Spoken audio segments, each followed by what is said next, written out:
Why is everyone spending buku bucks on this thing? Disclaimer.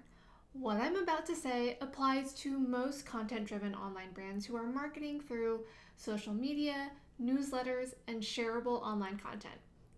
Some businesses absolutely do need amazing logos. If you're starting an app, for instance, or opening a brick and mortar store, or creating a retail-ready branded product, these are all instances where having a logo is your first impression and it's your most recognizable marketing tool, so you should definitely invest in one. Don't get me wrong, logos are great, beautiful things. If you have one, cool. I hope that you're getting your money's worth out of it. But if you don't have one, don't fret. It doesn't need to be the first thing that you spend money on, and it doesn't have to be the centerpiece of your branding. Here's why logos aren't as important as you might think they are. First, you'll get caught hyper branding. If your logo is the only piece of branding that you paid for, then you're probably going to feel compelled to use it everywhere, on every single graphic that you make, on every single post that you create. After all, it is the only thing that tells people who the heck you are. But this is dangerous because in a world of content marketing where your message and how you help people should be numero uno, your logo can often be distracting and it can make you appear overly branded. Instead of showing your audience how you help them, you'll make them feel like you're just constantly posting about yourself and talking about yourself. Here's another thing to consider. Logos can't really do your brand heavy lifting. If you're a smart content marketer, you're using your message to attract people, not your logo.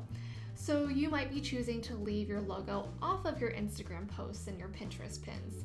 Maybe instead just opting to include a simple URL at the bottom of your post instead. Or maybe you're using your logo really small so that your content is branded, but not hyper branded. If 90% of the branded stuff that you're producing is content that only uses your logo in a tiny space, if at all, then why did you spend so much money on fancy artwork that's not even visible? This is why I love simple typeface marks in place of intricate logos. They're always readable and they let your content do the talking. Your logo is important for your website and your social media avatars, but that's kind of it. It's time to fall back on better branding components like your colors, your fonts, and your voice to do the brand heavy lifting for you. I can't let this video go by without making a note on those fancy, intricate logos. Those highly designed icons or those watercolor illustrations or those artsy calligraphic touches, they're all stinking gorgeous, but they're also really, really hard to use anywhere except for your website. On your website, it can live large and in charge and in full color. So why make your life harder, especially when clients nowadays are only really on your website once, maybe twice? I actually have one client who reached out to me to redesign and simplify her logo because it was so intricate it could never print legibly on her products.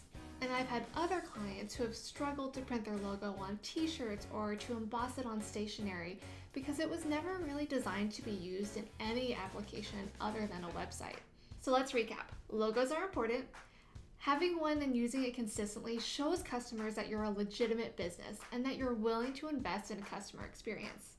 Plus, hey, logos are super memorable, but keep in mind before you spend your dollars on them, if you're not going to get the mileage out of a logo, consider investing in brand style guidance instead or in addition to a logo. In brand style guidance, you'll learn how to use your colors, your fonts, your photography, your voice, your graphic styles, all of it all together to create endless visuals for your content that's always recognizable and that serves your customer first. If you're in a place where you're struggling to determine what your brand should be outside of your logo, I created a DIY brand workshop called the Balanced Brand Lab Kit. Inside, I'll show you how to determine your brand colors, fonts, graphics, and photo styles, and how to put it all together. So you'll walk away with the formula for brand consistency and your very own brand style guide.